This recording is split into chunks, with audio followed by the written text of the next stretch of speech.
years, and so we started our own sunglass company with the idea to give that quality of lens, the best quality. So we accomplished that, and I'm very proud of that. So if you guys need some sunglasses, go check them out. Cool, man. Well, thanks again for coming on. I really appreciate it, and I hope to see that 15, 16, 17 this year from you. Hopefully this next week, man. I'm with an Elite Series guy this next week. So there you go. You should get it. Check it out. All right. First pudding stone fish. Let's go! Oh, no, we've been making 11 together. 20, yeah, 21 years. I've been married 16. It's a long time. Yeah. Yeah. I'm pretty sure. Oh, yeah. I think my son, I'm like, okay, I know my son was born like 2 years later. He's 17. Or a year and a half later, we got married. Another fish on the Sweet Beaver. I remember that, my son. It works. He's 17 or his age at the time, you know. But I said, it's a long time, dude, to be married for sure. Seems like these fish are positioned pretty shallow. So what I'm doing is taking this creature bait with a 1/2 ounce weight and pitching it, flipping it all on this riprap with not flooded timber. What am I doing with this trolling motor? I'm a joke right now. Pegging it with a 4/0 or 3/0 flipping hook, and I'm tearing apart these flappers right there.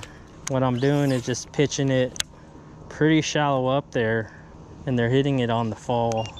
2 of my bites, 2 of the fish that I landed were on the fall, and they have it pretty good. But I haven't gotten bit on the outer edges of this flooded timber and laydowns. Seems like they like the rock and they like the shade. And I heard a couple blow-ups way back there, but it's almost near impossible to skip a frog. Maybe under this right here it's possible, but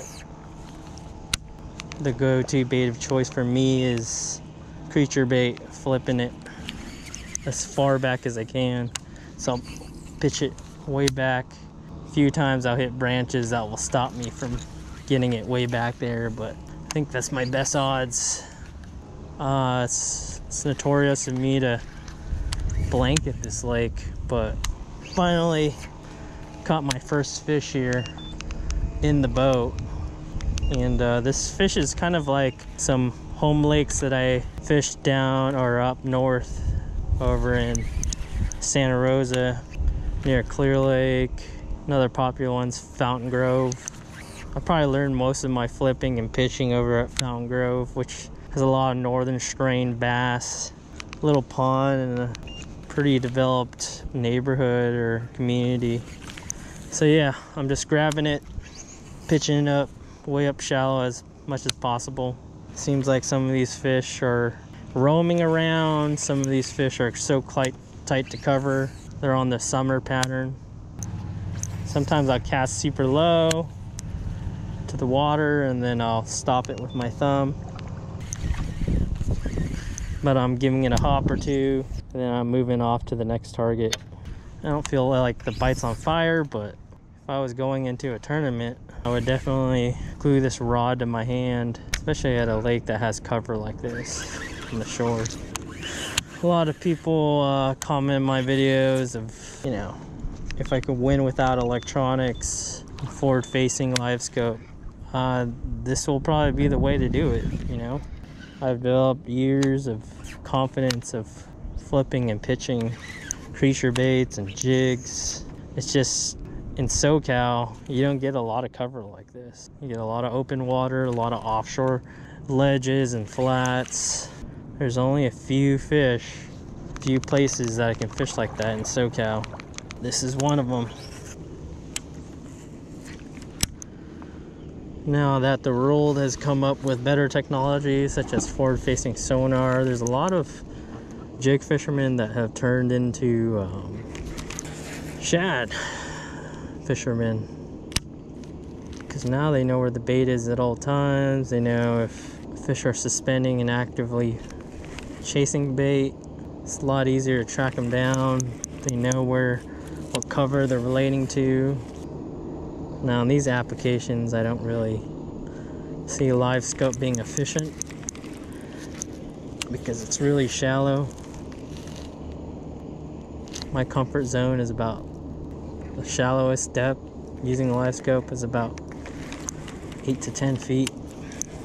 And then anything shallower than that, rather just cover water and do the conventional way of fishing.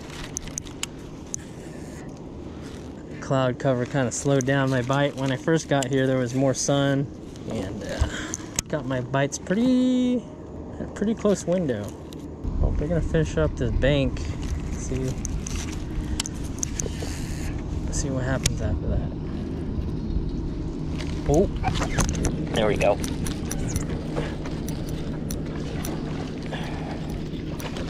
That was an active fish right there, guys. He just waked on it. Look at that. Barely hooked. But he wasn't coming off. Nice 11 or 12 incher. Right when we were talking about leaving. Beautiful fish. Very yellow. Very pale. Looked like it came from the depths to feed. Very yellow, and it has this lateral line. It's a very thin lateral line. Pretty fish though. It looks healthy. It doesn't look like it's ever been caught before. Probably a shad chaser. There you go, guys. Beautiful fish. Release this puppy now.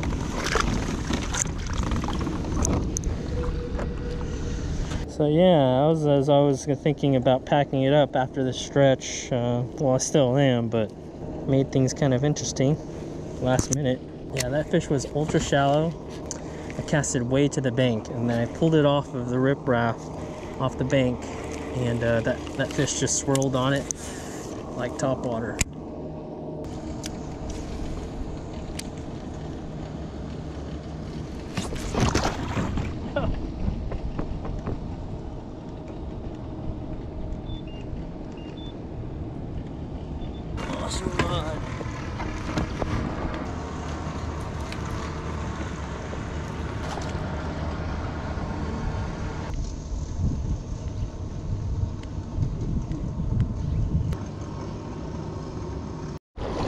Well,